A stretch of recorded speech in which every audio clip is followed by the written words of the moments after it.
بسم الله الرحمن الرحيم.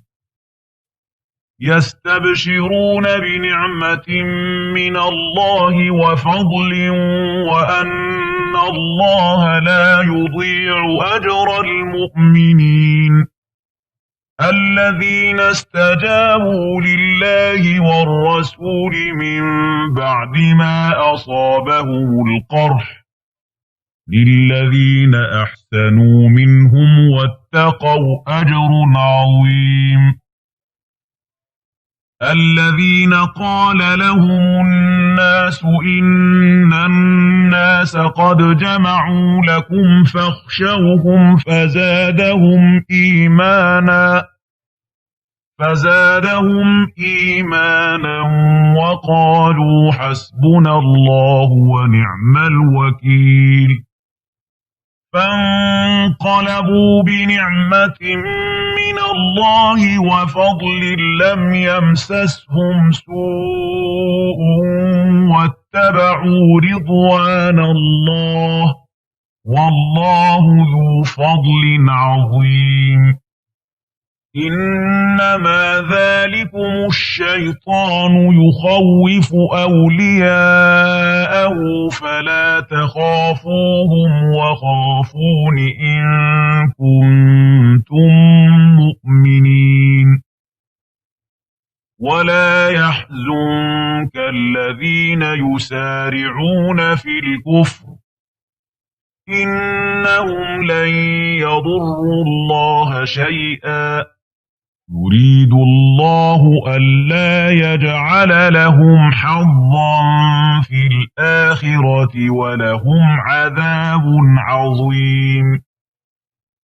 إن الذين اشتروا الكفر بالإيمان لن يضروا الله شيئا ولهم عذاب أليم.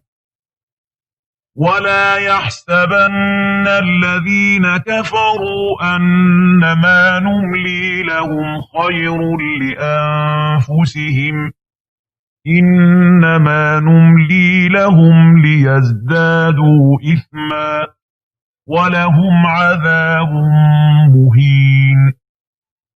ما كان الله ليذر المؤمنين على ما أنتم عليه حتى يميز الخبيث من الطيب وما كان الله ليطلعكم على الغيب ولكن الله يجتبي من رسله من يشاء فآمنوا بالله ورسله وإن تؤمنوا وتتقوا فلكم أجر عظيم.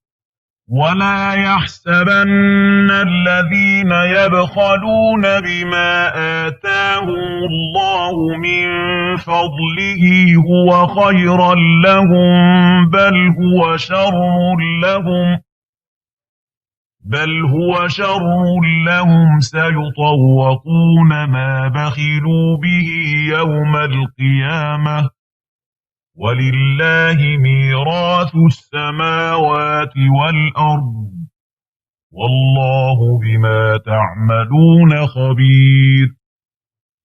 لقد سمع الله قول الذين قالوا إن الله فقير ونحن أغنياء سنكتب ما قالوا وقتلهم الأنبياء بغير حق ونقول ذوقوا عذاب الحريق ذلك بما قدمت أيديكم وأن الله ليس بظلام للعبيد. الذين قالوا إن الله عهد إلينا ألا نؤمن لرسول حتى يأتينا بقربان تأكله النار